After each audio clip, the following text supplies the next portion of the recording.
Scope of total income. इस chapter की need क्या है, सबसे पहले हम ये समझते हैं। बच्चे लास्ट क्लास में हमने चार्जिंग सेक्शन पढ़ा था, जिसमें कहा गया था कि every person is liable to pay tax in the assessment year on the income earned in the previous year.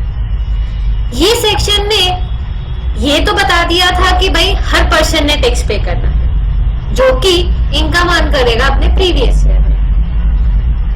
इस सेक्शन के accordingly Barack Obama, Brian Lara, जितने भी फॉरेनर्स हैं वो भी क्या इंडिया में आकर टैक्स देने के लिए लायबल है।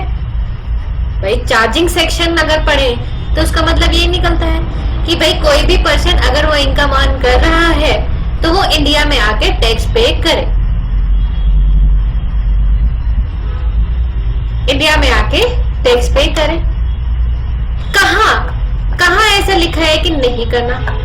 स्कोप को डिफाइन करा गया, इसको सीमित करा गया और सीमित करने के लिए बनाया गया सेक्शन 5। सेक्शन 5 का नाम है स्कोप ऑफ टोटल इनकम, जो कि ये बताता है कि कब इंडिया में इनकम टैक्सेबल होगी।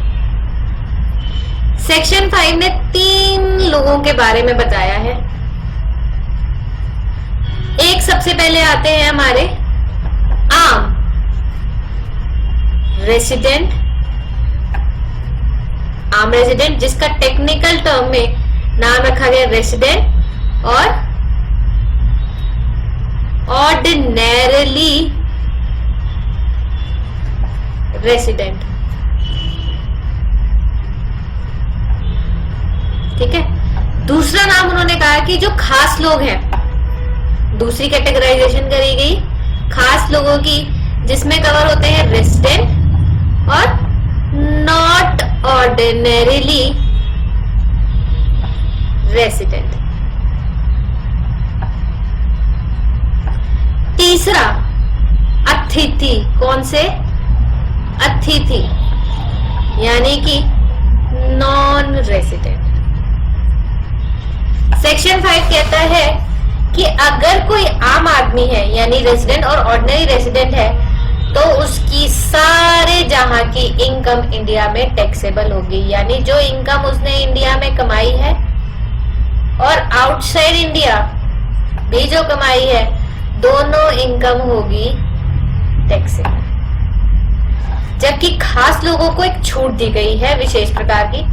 ये कहते हैं जो आपकी इनकम इंडिया में होगी वो तो टैक्सेबल है ही है, साथ ही साथ आपकी जो इनकम आउटसाइड इंडिया अर्न हो रही है, जिसको कि आपने अर्न करा है,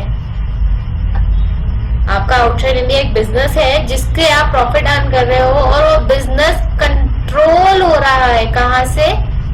फ्रॉम इंडिया। कह रहे हैं हम इन दोनों अमाउंट को टैक्सेबल करेंगे। जबकि नॉन रेजिडेंट, गेस्ट, अतिथि, उनके लिए कहा गया कि आपकी जो इंडियन इनकम है सिर्फ उसको ही टैक्स किया जाए। अब अगला क्वेश्चन दिमाग में आया, कब कोई पर्सन रेसिडेंट होगा आम वाला, कब कोई पर्सन खास बनेगा, या कब हम किसी रेसिडेंट को अतिथि, किसी पर्सन को हम अतिथि कहेंगे। इसके लिए दिए गए हैं रूल सेक्शन 6 में। यानी चार्जिंग सेक्शन इकलौता ऐसा सेक्शन नहीं है जो कि ये बता रहा है कि टैक्सेबिलिटी कब आनी है। सेक्शन 4 के साथ हम पढ़ेंगे सेक्शन 5, और सेक्शन 5 को समझने के लिए हमें सबसे पहले पढ़ना होगा सेक्शन 6, जो कि डिटरमिन कर रहा है, जो कि हमें बता रहा है कि रेसिडेंशियल स्टेटस कैसे डिटरमिन करा जाएगा। रेसिडेंशियल स्टेटस के रूल हर पर्सन के वाइज दिए गए हैं। अगर आप इंडिविजुअल एचयूएफ है तो आपके लिए अलग रूल है, फर्म है तो आपके लिए अलग रूल है, एओपी, बीओआई, इन तीनों का कॉमन रूल है, कंपनी के लिए अलग रूल है, एनी अदर पर्सन के लिए यानी जो अदर कैटेगरी बचगी उसके लिए सेपरेट रूल है। इंडिविजुअल और एचयूएफ ऐसे दो केसेस हैं जहां पर रेसिडेंट को आम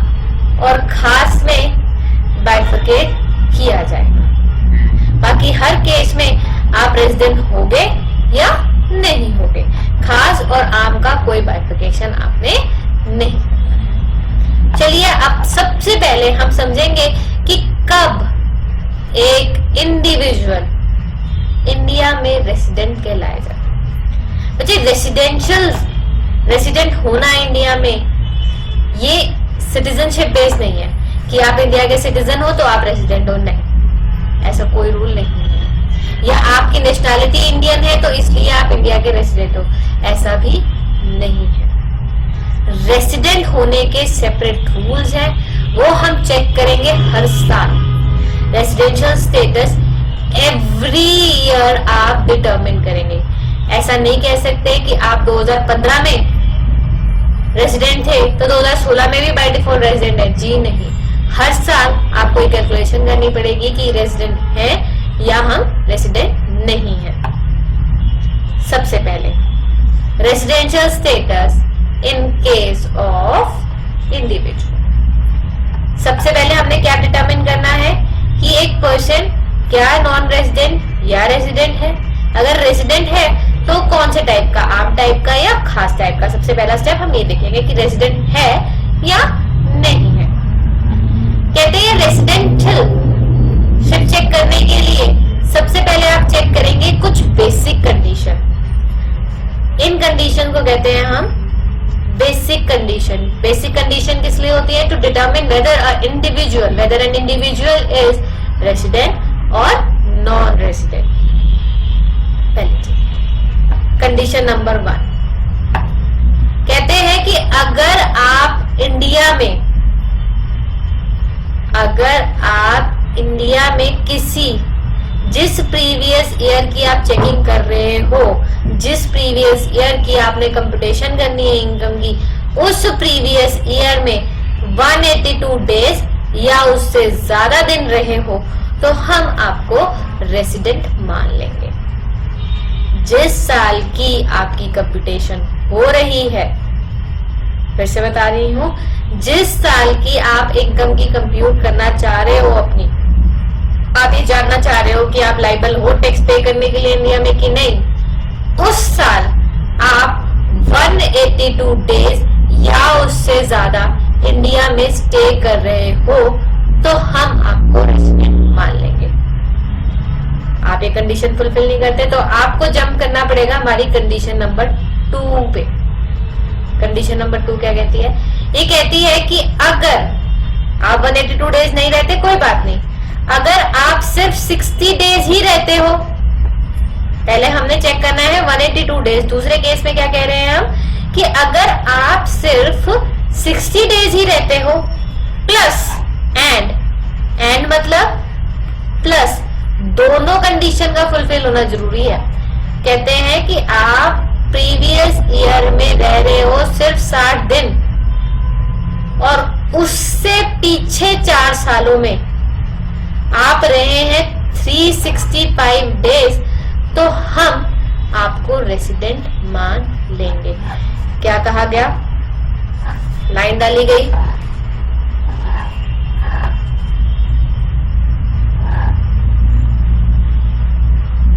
ध्यान से देखिए। कहा गया कि आप रेसिडेंट हो, रेसिडेंट होने के लिए 2 कंडीशन फुलफिल करनी है। पहली 182 डेज, मान लीजिए, प्रिज्यूम कीजिए हम प्रीवियस ईयर 15-16 की बात कर रहे हैं, प्रीवियस ईयर 15-16 की बात हो रही है यहाँ पे कि 182 डेज या उससे ज्यादा आप रहे हैं इंडिया में तो हम आपको रेसिडेंट मान लेंगे। दूसरी कंडीशन क्या है कि 60 डेज तो रहे आप 15-16 में और 365 डेज पिछले 4 सालों में, पीछे के 4 साल यानी 14-15, 13-14, 12-13 और 11-12। ये समझ में आया आप लोग को कि आपने करंट, दोनों में से कोई एक भी कंडीशन फुलफिल होगी, दोनों में से कोई एक भी कंडीशन फुलफिल होगी तो हम आपको रेसिडेंट मान लेंगे। क्लियर है? कैलकुलेट करते हैं। चलिए मेरे साथ एक क्वेश्चन करते हैं।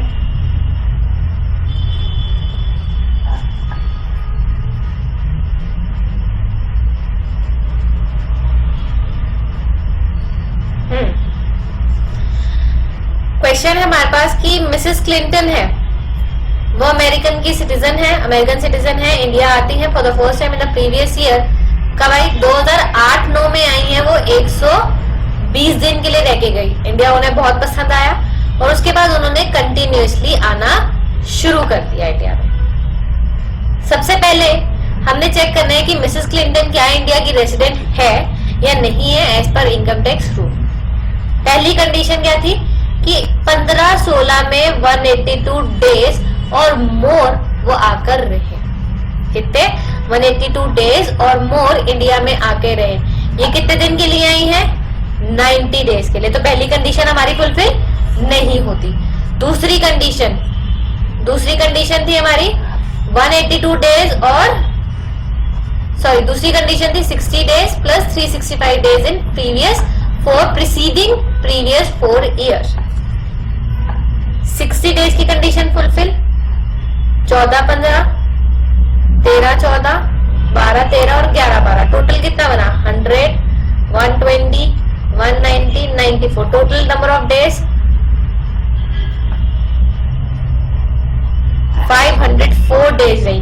तो मिसेस क्लिंटन ने सेकेंड कंडीशन फुलफिल कर दी कि 90 डेज तो वो रही 15-16 में और 14-15 से लेकर 11-12 तक उन्होंने कंप्लीट करे 504 डेज। तो यानी she is a resident.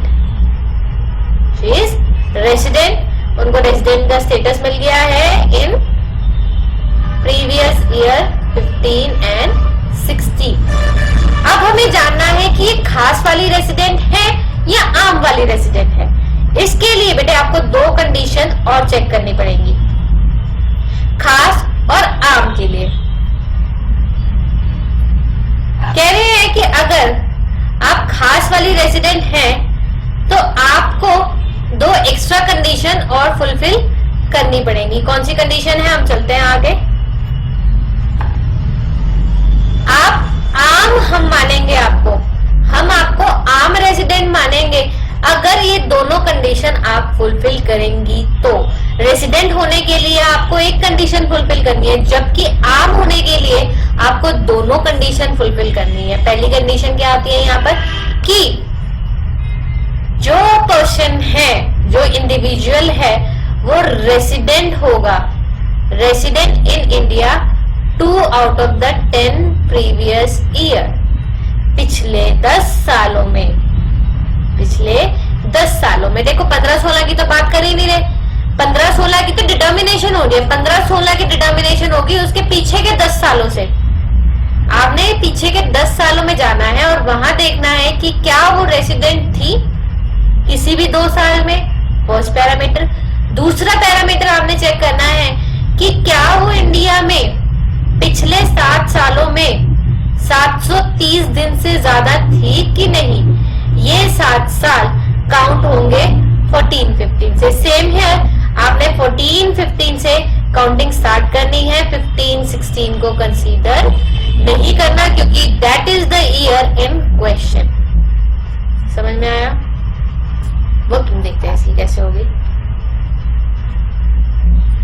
Question था हमारा, मिसेस क्लिंटन अमेरिकन सिटीजन, आपने रेसिडेंट बनाया, अब नॉन रेसिडेंट आम है या खास है। आम और खास के लिए हमारी 2 कंडीशन हम नोट करेंगे। दोनों कंडीशन कौन सी है क्लास? नोट करें अपनी। पहली कंडीशन क्या है कि आप पिछले 10 सालों में क्या है, किसी 2 साल में रेसिडेंट होने का स्टेटस होल्ड करते हैं। 15-16 से पीछे 10 साल काउंट करेंगे हम लोग। 2, 3, 4, 5, 6, 7, 8, 9, 10, 14, 15, 13, 14, 12, 13, 11, 12, 10, 11 और 9, 10, 8, 9, 7, 8, 6, 7, 5, 6। इन 10 सालों में देखो, आज का ईयर क्वेश्चन में ना पिछले सालों में हमने रिटर्न भरी है, पिछले सालों का आपका ऑलरेडी डिटर्मिन है कि आप रेजिडेंट हैं या नहीं है। ठीक है जी, और उससे इजीली कर लेंगे। हमारा एक क्वेश्चन है मिसेस क्लिंटन के बारे में पता नहीं है, तो चलिए क्वेश्चन में चेक करते हैं कि मिसेस क्लिंटन क्या कह रही है। मिसेस क्लिंटन ने कहा कि वो 2009 में पहली बार आई थी, 8-9 में। हमारे पास क्वेश्चन में क्या है, 8-9 तक जाना है, हमने उससे आगे भी जाना है, तो यानी 5-6 में नील, 6-7 में नील, 7-8 में नील, 8-9 में कितने दिन के लिए रही है वो? हाँ जी क्लास, 8-9 में रही है 120 दिन। 9-10 में 100, ये इरेज कर देती हूँ मैं ये वाली साइड। 10-11 में 150 दिन, 11-12 में 100 डेज, 12-13 में 120 दिन, 13-14 में 190 डेज और 14-15 में 94 डेज। 14-15 में क्या इन्होंने हमारी पहली कंडीशन फुलफिल करी 182 डेज वाली? नो, पहली कंडीशन फुलफिल नहीं हुई। क्या इन्होंने हमारी दूसरी कंडीशन फुलफिल करी 60 डेज वाली? जी हाँ, 60 डेज वाली कंडीशन फुलफिल करी है। बेटा इसको एक बार हम रिपीट करेंगे, नेक्स्ट पेज पे कॉपी करते हैं, कॉलम बनाएंगे आप years. Second, first condition check कर रहे हैं कि पर्सन ऑर्डिनरी है या नॉट ऑर्डिनरी है। ईयर्स, रेसिडेंट की पहली कंडीशन और रेसिडेंट की दूसरी कंडीशन। पहली कंडीशन क्या कहती है? 182 डेज और मोर। दूसरी कहती है 60 days plus 365 days in past 4 years। ठीक है जी, शुरू कर रहे हैं हम 2014-15 से। 13-14, 12-13, 11-12, 10-11, 9-10, अगेन 8-9। उससे पुराना डेटा हमारे पास है ही नहीं। 1, 2, 3, 4, 5, 6, 7, 8, 9, 10।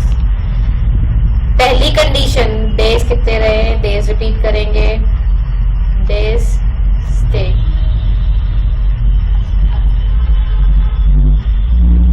अभी हमने लिखे थे, दोबारा करेंगे। 94, 190, 120, 100, 150, 100 और 120। पहली कंडीशन फुलफिल नहीं होती। दूसरी कंडीशन 60 डेज का पहला पार्ट पूरा होता है प्लस 365 इन 4 प्रीसीडिंग ईयर्स। आज इन चारों की कैलकुलेशन करेंगे। 190, 120, 100 और 150। क्या ये 365 से ज्यादा बनते हैं? जी हाँ, ये 365 से ज्यादा बनते हैं। तो हमारा स्टेटस क्या रहेगा यहाँ पर? Yes, she is resident, she was resident. पहली कंडीशन फुलफिल होगी, यस। दूसरी चेक करने की जरूरत नहीं है, तो ये बन गई रेसिडेंट। पहली कंडीशन फुलफिल नहीं हुई, दूसरी होगी। दूसरी का पहला पार्ट हो गया। पीछे हम जाएंगे, क्या वो 365 डेज थी? जी हाँ, वो 470 डेज थी, तो ये कंडीशन में भी ये रेसिडेंट बन गई। 100 days, first condition not fulfil, first का फर्स्ट पार्ट हो गया। इन तीनों में रहे 370 डेज, तो बन गई रेसिडेंट। नो, पहली कंडीशन फुलफिल नहीं होती, सेकंड होगी प्लस 2 रहे, ये कंडीशन फुलफिल नहीं हुई। यहाँ पर नॉन रेजिडेंट का स्टेटस मिला, no no, this is yes. And 365 days से पीछे काउंटिंग नहीं होगी, नो, तो नॉन रेजिडेंट हो गया। 182 डेज से ज्यादा नहीं है, 60 डेज से ज्यादा है, बट सेकंड कंडीशन फुलफिल नहीं है, सेकंड पार्ट फुलफिल नहीं हुआ, तो यहाँ भी नॉन रेजिडेंट है। यानी पिछले जो 10 साल का डेटा हमारे पास में है, जो हमारे पास में पिछले 10 साल का डेटा है, उसमें नंबर 1, 2, 3, 4 वो क्या बनी? 4 टाइम रेसिडेंट। कितनी टाइम? 4 time resident. हमें कितनी बार चाहिए था? हमें चाहिए थे सिर्फ और सिर्फ 10 साल में 2 बार रेसिडेंट होना। कितना? 10 साल में 2 बार रेसिडेंट होना चाहिए था, जबकि ये 4 बार है। तो आम होने की पहली कंडीशन ये फुलफिल कर चुकी हैं। अब आम होने की दूसरी कंडीशन क्या थी कि पिछले 7 सालों में आप 730 दिन से ज्यादा रहेंगे। कितने? 730 दिन से। 7 साल यहीं पे हमारे पास डेटा बिल्कुल अवेलेबल है। 7 साल में हमारे पास कितने दिन रही? काउंट करेगी क्लास और कैलकुलेटर निकाले और टोटल करना शुरू करें। कैलकुलेटर लगाएंगे हम।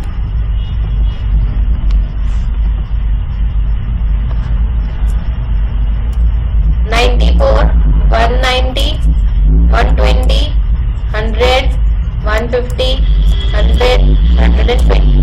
कितने दिन रही क्लास? 874 डेज। कितने? 874 डेज। हमें कितने दिन चाहिए थे? हमें चाहिए थे ओनली एंड ओनली 730 डेज। यानी इन्होंने हमारी कंडीशन नंबर 2 भी सेटिस्फाई कर दी। तो ये किस टाइप की रेसिडेंट है?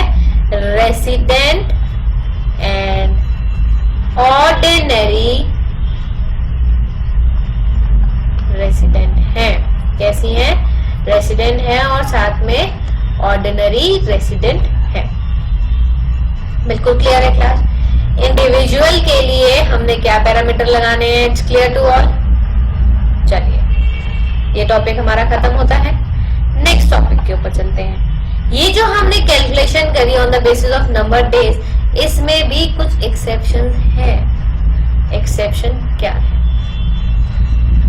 पहली एक्सेप्शन है इस केस की, ये जो हम कैलकुलेशन कर रहे हैं, कहते हैं कि कोई पर्सन, कोई इंडिविजुअल अगर सिटीजन है इंडिया का, तो सिटीजनशिप ले रखी है इंडिया की, और वो इंडिया छोड़ के जा रहा है किसी प्रीवियस ईयर में, एक इंडिविजुअल जो कि सिटीजन है इंडिया का और वो इंडिया को छोड़ के जा रहा है प्रीवियस ईयर में, पहला purpose for the purpose of employment, दूसरा कि वो इंडियन शिप का क्रू मेंबर है। 2 पर्पस है उसके छोड़ के जाने के। पहला पर्पस ये है कि वो एम्प्लॉयमेंट के लिए जा रहा है और दूसरा पर्पस ये है कि वो क्रू का मेंबर बनने जा रहा है किसी इंडियन शिप के। इन दोनों केसेस में रेसिडेंट और नॉन रेसिडेंट बनने के लिए आप सिर्फ पहली कंडीशन ही चेक करेंगे। पहली कंडीशन यानी 182 डेज और मोर वाली ही कंडीशन आप चेक करेंगे। पहला केस। दूसरी कि आप सिटीजन है इंडिया के, इंडिविजुअल सिटीजन है इंडिया का, प्लस वो पर्सन है इंडियन ओरिजिन का। यहाँ ध्यान देंगे एक वर्ड ऐड हुआ है, पर्सन ऑफ इंडियन ओरिजिन, जो कि रह रहा है इंडिया के बाहर, who is being outside India, वो इंडिया के बाहर रह रहा है और इंडिया में आता है कभी कभार घूमने के पर्पस से। किस पर्पस में? घूमने के लिए इंडिया में आ रहा है, तो आपने सिर्फ और सिर्फ 182 डेज मोर वाली कंडीशन ही चेक करनी है। समझ में आया? नहीं आया?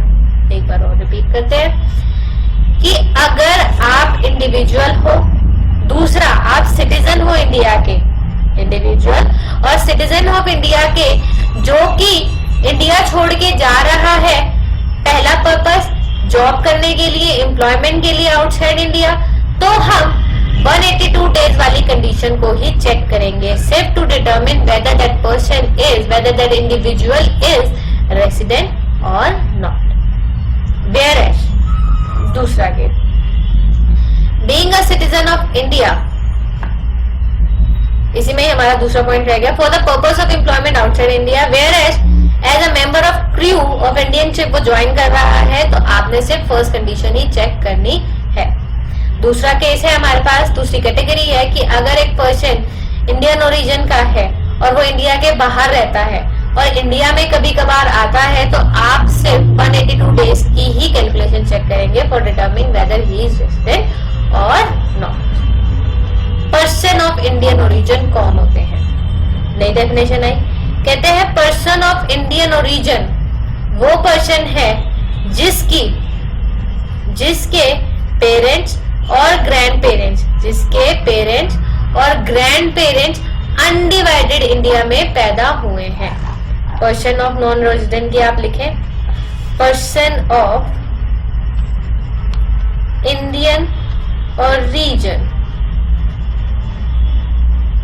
कहते वो जिसके पेरेंट्स और ग्रैंड पेरेंट्स या वो खुद अनडिवाइडेड इंडिया में पैदा हुए हैं, उन्हें हम डीम करते हैं इंडियन ओरिजिन का। क्या डीम करते हैं? इंडियन ओरिजिन का। यानी कि इन केसेस में आपने 182 डेज वाली कंडीशन ही चेक करनी है। क्वेश्चन करते हैं अगला। एक इंडियन सिटीजन है, क्वेश्चन नंबर 2 कर रहे हैं हम लोग। एक इंडियन सिटीजन है और बिजनेसमैन है श्री राजगोपाल, जो रहते कहाँ हैं? जयपुर में। जर्मनी गए हैं for the purpose of employment on 15th August 2014 and come back to India on 10th of November 2015. He was never out of India before it determined the residential status for the assessment year 16-17. What if he has gone for his leisure part? दूसरा part है, first part करते हैं। Mister Rajagopal है, वो India से बाहर गए थे। मिस्टर राजगोपाल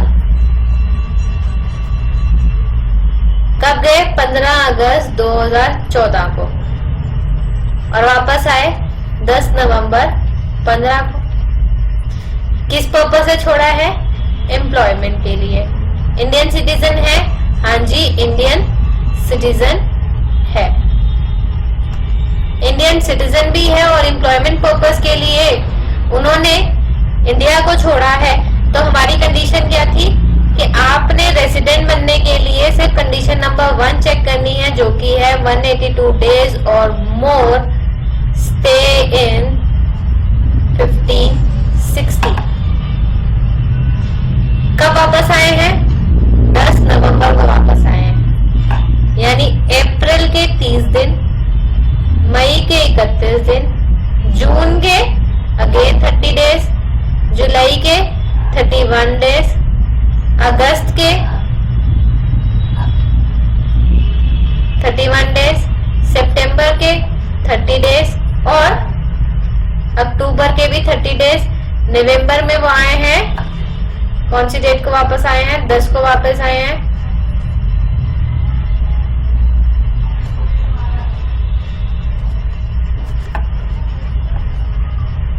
इतने दिन के लिए ही वॉज आउटसाइड इंडिया। यानी इंडिया में कितने दिन रहे? नवंबर के 10 से लेके 30, 20 दिन +1, 10 को वापस आ गए थे। दिसंबर के 31 दिन, जनवरी के 31 डेज, फरवरी के ऑल्सो 28 डेज, मार्च के 31 days. Total number of days 21 plus 31 plus 31, 28 plus 31, कितने दिन के लिए रहे? 142 डेज के लिए। Is it more than 180 days? 182 days? No, ये कितने दिन के लिए रहे? Less than 182 days. It means he is a non-resident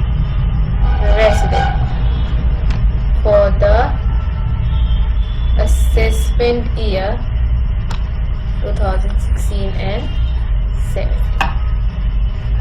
ठीक है जी। एक हमारे पास स्पेशल कंडीशन आई, एक हमारे पास स्पेशल केस डाला गया। ये रूल बताया, अब तक हमने पढ़ा कि भाई पहली कंडीशन ही आपने फॉलो करनी है। ये पहला एक केस है जो कि आपको बताता है नंबर ऑफ डेज क्या कैसे कंप्यूट करेंगे और क्या बेस लेंगे उसके लिए। कहते हैं कि आप इंडिविजुअल हैं, सिटीजन हैं इंडिया के, और साथ ही साथ आप मेंबर हैं एलिजिबल वॉइस के क्रू मेंबर।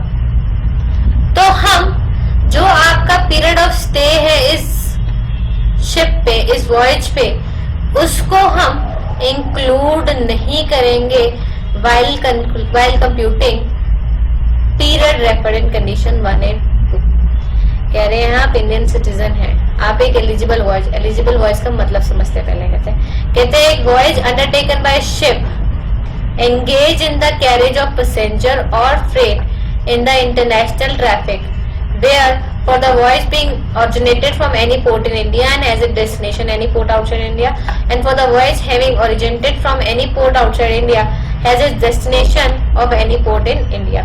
कह रहे हैं यहाँ पे एक voyage, एक carriage है जिसके, एक voyage जो कि एक शिप ने लिया है और जिसकी डेस्टिनेशन क्या है, आउटसाइड इंडिया की, या किसी बाहर के शिप में आप बैठ के इंडिया में आ रहे हैं। तो कह रहे हैं कि जितना पीरियड आपने उस वॉयज पे बिताया है, जितना पीरियड आपने उस वॉयज पे बिताया है उसको हम एक्सक्लूड कर देंगे for computing the number of days.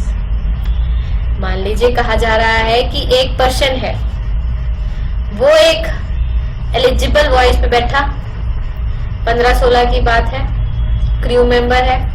ये क्रू मेंबर 1 अगस्त से लेके 1 मार्च तक वॉयज पे रहा।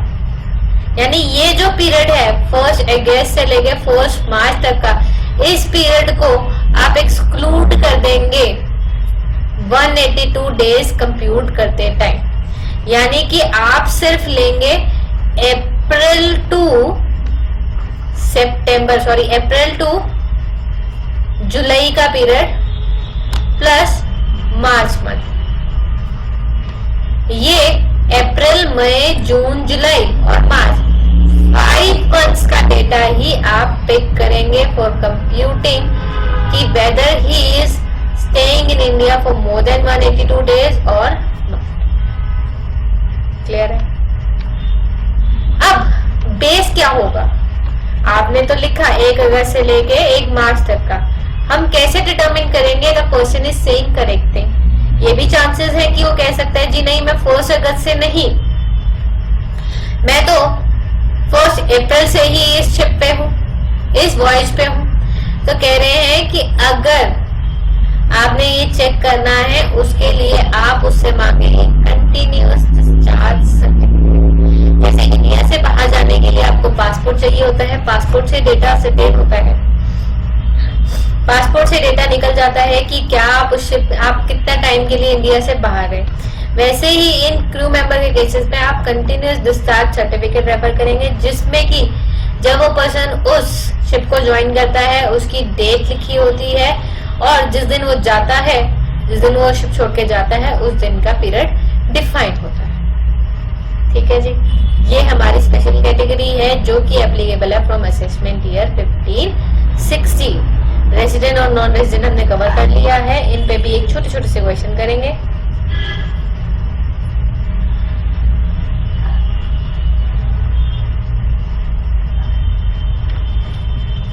हमारे ये राजगोपाल जी का सेकंड पार्ट रह गया था, what if he has gone for his leisure trip. कहते हैं अगर लेजर ट्रिप के लिए जाएगा तो वहां पर आप दोनों कंडीशन चेक करेंगे, 182 डेज वाली भी प्लस और 182 डेज और 60 डेज प्लस 365 डेज, और वहां पर ये कंडीशन पूरी फुलफिल हो जाएगी, वहां पर ये कंडीशन पूरी फुलफिल हो जाएगी और ये रेसिडेंट डिटरमिन हो जाएंगे, वो भी ordinary. Or a citizen left India, or a citizen left India for the first time on 21st September 2014 for employment in Germany.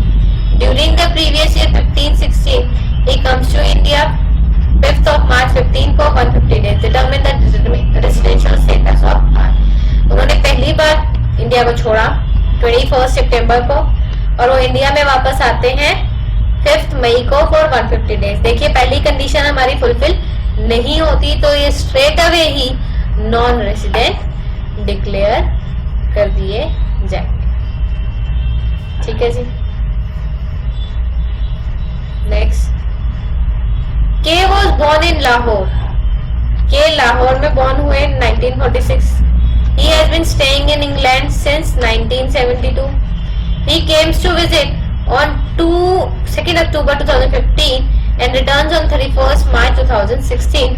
Determine his residential status.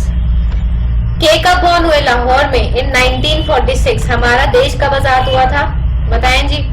15 अगस्त 1947।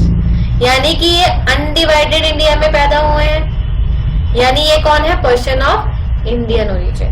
जो पर्सन ऑफ इंडियन ओरिजिन है उसके लिए आपने क्या दोनों कंडीशन चेक करनी है? जी नहीं, उस केस में हमें सिर्फ फर्स्ट कंडीशन ही चेक करनी है, 182 डेज और मोर वाली। वो कितने पीरियड के लिए आए हैं? कह रहे हैं 2 अक्टूबर से आए हैं 31 मार्च तक। देखते हैं 2 October to 31 March, number of days count करेंगे हम लोग।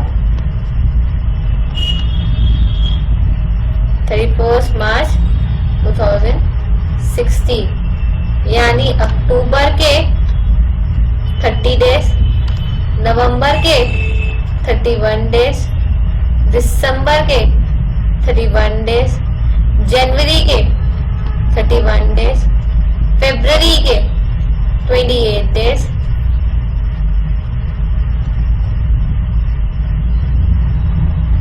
सॉरी 29 डेज, मार्च के 31 डेज।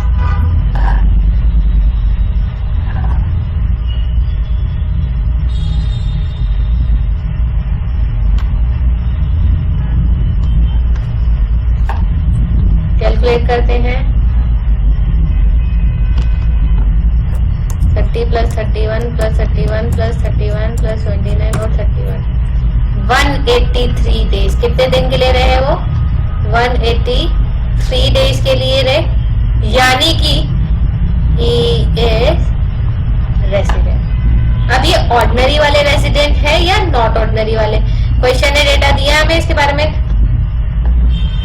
कहते हैं he has been staying in England. He came to visit India on 2 October 2015 and returns on 31st March. तो हम सिर्फ यही छोड़ देंगे, यही कैलकुलेट करके कि ये रेजिडेंट है या नहीं। नेक्स्ट क्वेश्चन करते हैं, question number 5। K was born in England in 1966. His father had been born in America in 1936. K grandfather had been born in Lahore in 1960. के ग्रैंडफादर कब कौन हुए? 1916 में हुए या लाहौर में हुए, यानी अनडिवाइडेड इंडिया में। And K is a person of Indian origin. Will K be resident in India if he visit to India for 180 days every year? Determine his residential status during the previous year. अगर वो 180 days के लिए आते हैं, क्या वो resident माने जाएंगे? बच्चे जो हमने पहली कंडीशन पढ़ी कि उन्होंने सिर्फ एक कंडीशन फुलफिल करनी है कि 182 डेज और मोर वो इंडिया में रहते हैं कि नहीं। तो यहाँ पर वो कितने दिन के लिए आ रहे हैं? 180 डेज के लिए। तो इस केस में he is non resident. Clear है? नेक्स्ट चलते हैं।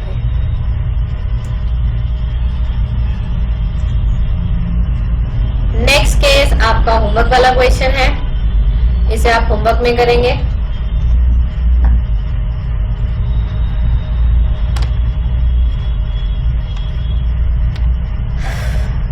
ये भी आपका होमवर्क क्वेश्चन है। और नेक्स्ट क्लास में हम कवर करेंगे residential status of HUF। Clear है? चलिए till now tata bye bye. ध्यान से करिएगा दोनों क्वेश्चन को। हम सबसे पहले इन क्वेश्चन को डील करेंगे नेक्स्ट क्लास शुरू करने से पहले। Okay bye.